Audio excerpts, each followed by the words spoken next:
Kinukumpuni na ng DPWH ang mga kalsadang daraanan ng Poong Nazareno sa isasagawang traslasyon sa Lunes.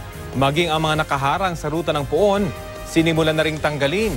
Balita hatid ni Oscar Oida.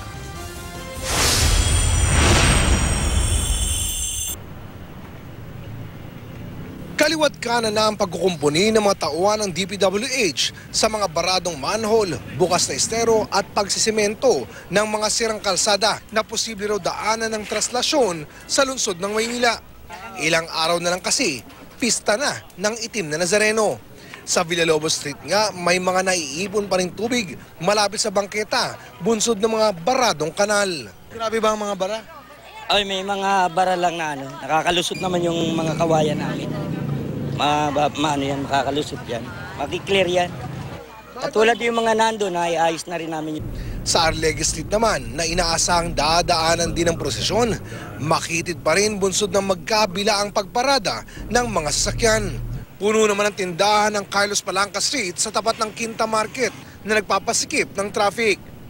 Aminado ang Manila City Administration na marami pa silang dapat ayusin bilang paghahanda.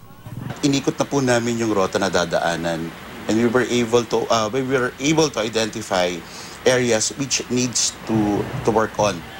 Kasi as we all know, nakapaa ang ating mga deboto. So may iwasan po natin dito yung mga additional injuries. Pero kumpiyansa silang maaalis ang mga ito bago sumapit ang araw ng pista. Ang mga tindahan na dadaanan ng traslasyon, aalisin na lahat sa January 8. Oo naman, okay lang. Siyempre, dadaan yung mahal na Nazareno. Pag natapos yun, babalik ulit kami. Pero ang tututukan daw ngayon ng pamunuan ng lungsod ay ang seguridad. Lalo pat kailan lang may natagpo ang pampasabog sa Mayroas Boulevard malapit sa US Embassy. Hindi namin masasabi na there is really a confirmed one, pero we might as well prepared. We added additional resources coming from the NCRPO and the National. No? So aside from the police, we also augmented the Joint Task Force, the Philippine Army, so to augment.